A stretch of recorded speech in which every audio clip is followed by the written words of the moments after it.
Chapter 34. Forgiveness. It was several minutes ere the reunited family could compose themselves. But at length Alfred Ellerton conquered in a measure his emotion, and said, "I thank heaven for these unexpected and unmerited blessings. It is more than I ever hoped for, to have both wife and child restored to me at once. But, my son, we will now listen to your mother's story, after which we will hear what you may have to tell us. I know my dear ones have seen much of suffering, but I trust all is over now, and that the future has only blessings in store for us." Ralph turned again to his mother, seated himself by her side, and took her delicate hand in his. She smiled a sweet, fond smile at the caressing touch, and clasped her other hand over it, then turning to her husband, began her tale. "My life has been a dreary one indeed. When I returned to our home, Alfred, and found your letter, or what I supposed to be yours, and also that the only proof of our marriage was missing, I could not do otherwise than believe you false and heartless, as your cruel words indicated. I believe I was deranged for a while, for I remembered nothing for several days after. Finally, I went to my brother Ralph and questioned him. I knew he never had liked you, and had never felt the same toward me after I married you, but I was not prepared for the fury and abuse which burst forth upon my defenseless head, when I asked him if he knew anything about your sudden disappearance. He answered affirmatively, saying he knew you were a vile and unprincipled man, that he had warned me against you in the beginning, but I had chosen my path in life, and now must walk in it. He would have nothing to do with a nameless outcast like myself. I bore all meekly until he hinted that you had fled to the arms of another. Then with a shriek of agony I took my child, and I too fled. I cared not where I went, so that I hid my shame and sorrow from familiar and prying eyes.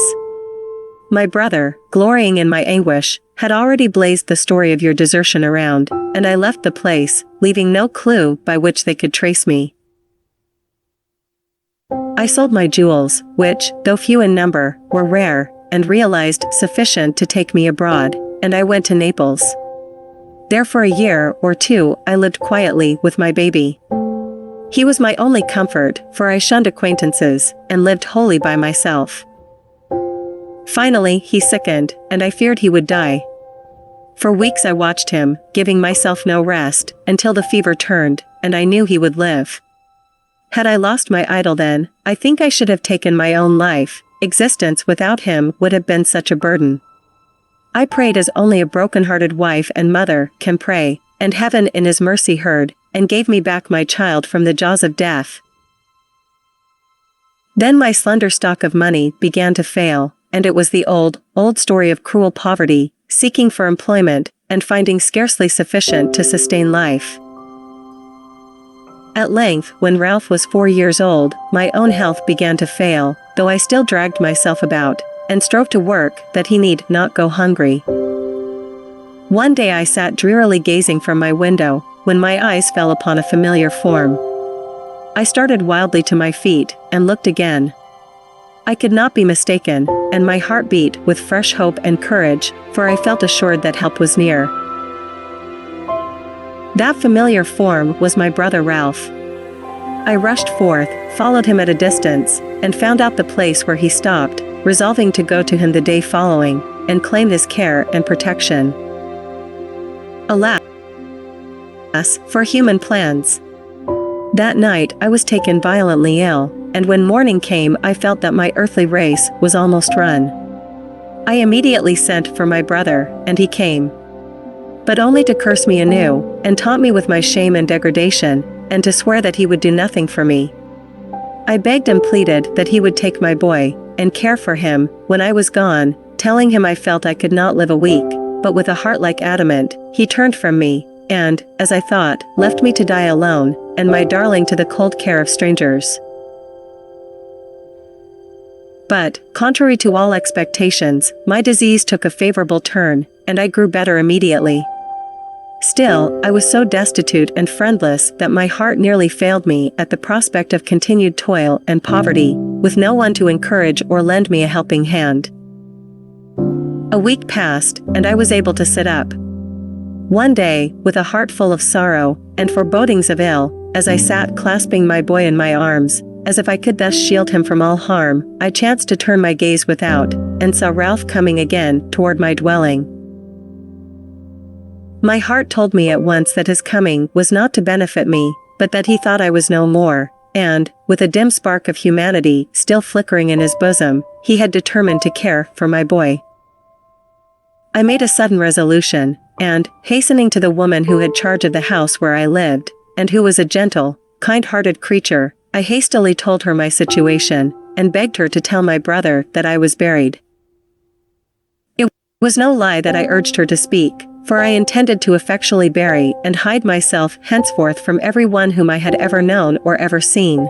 The woman consented to do my bidding, from pity of me and my suffering child, and with an almost bursting heart I gave my idol the last embrace, and fled from the house to see him no more.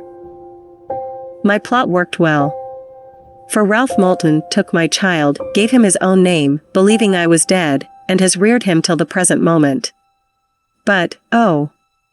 Better would it have been had I kept him with me, to suffer poverty and illness, hunger and thirst, and brought him up as best I could under the influences of a tender, loving heart, than to have committed him, so pure and innocent, to the care of one so vile and heartless, so devoid of principle, and all that makes a man good and noble. Oh! My boy, forgive your mother, for she erred unconsciously, believing she deserted you only for your future good. I felt you would never suffer hunger any more, that you would receive an education such as I craved for you, and perhaps in the end so twine yourself around your uncle's heart that he would make you the heir of his vast wealth. But I know, my darling, by the hungry look in your eyes, that you have starved for the want of a little love and tenderness. The lovely woman turned her eyes pleadingly upon Ralph for a moment, then, with a passionate burst of tears, bowed her stately head upon his shoulder. He clasped her convulsively to him, and in a broken, husky voice replied, "Mother, the sweetest name I have ever spoken, it is I who should ask your forgiveness for not better improving the privileges which, to gain for me, you doomed yourself to a solitary, loveless life. It is I who should sue for pardon, that I have allowed my heart to become like a garden full of noxious weeds, instead of bright blooming flowers, whose fragrance and beauty would now be grateful to you, and in a measure repay you for your great sacrifice."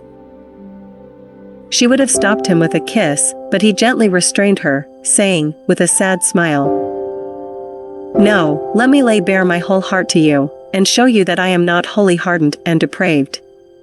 I know I have too willingly been influenced to do evil and crime, but I beg that you will believe me when I say that I have often felt the stingings and upbraidings of conscience, and I now humbly repent all the evil I have ever done or contemplated doing. Say that you forgive me, my sweet mother, and you too, my father, and I promise you that my life henceforth shall be devoted to your comfort and happiness, and to the atonement of injuries which I have done to others." "Bless you, my boy," said Rose Ellerton, raising her face radiant with happiness, "your words make my heart leap for joy, and I seal your pardon thus." She took his pale grave face between her slender hands, and kissed him lovingly upon his quivering lips.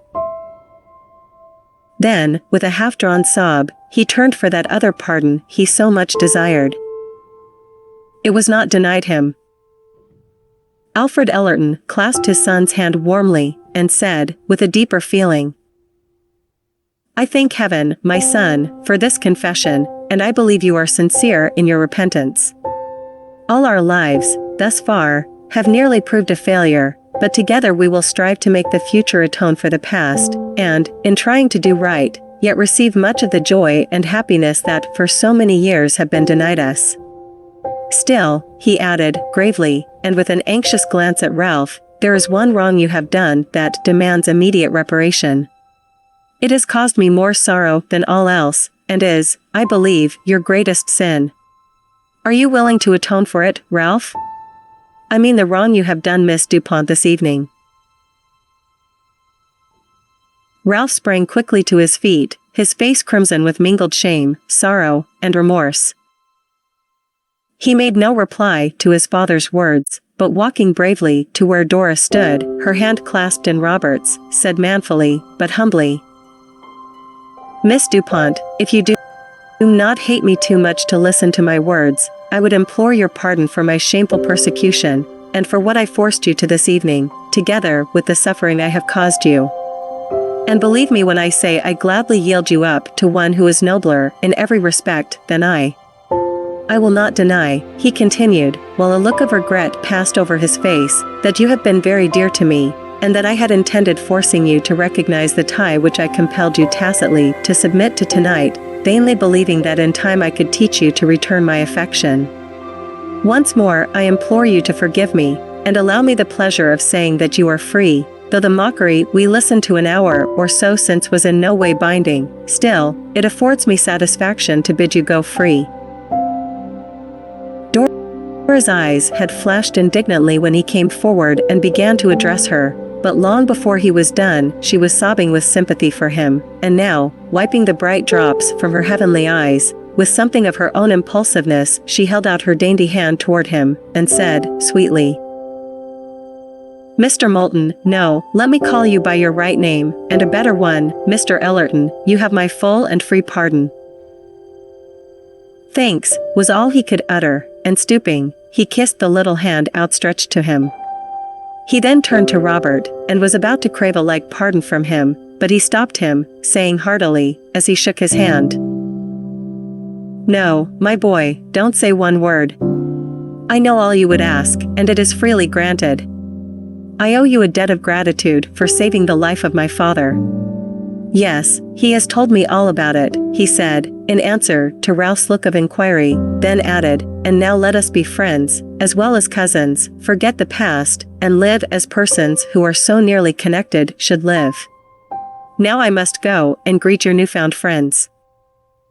He turned quickly away, and went to speak to his aunt and uncle, to allow Ralph time to recover himself, for he was entirely overcome at this unlooked-for cordiality. Then there was a general handshaking, while good wishes and congratulations passed blithely from lip to lip between the reunited friends.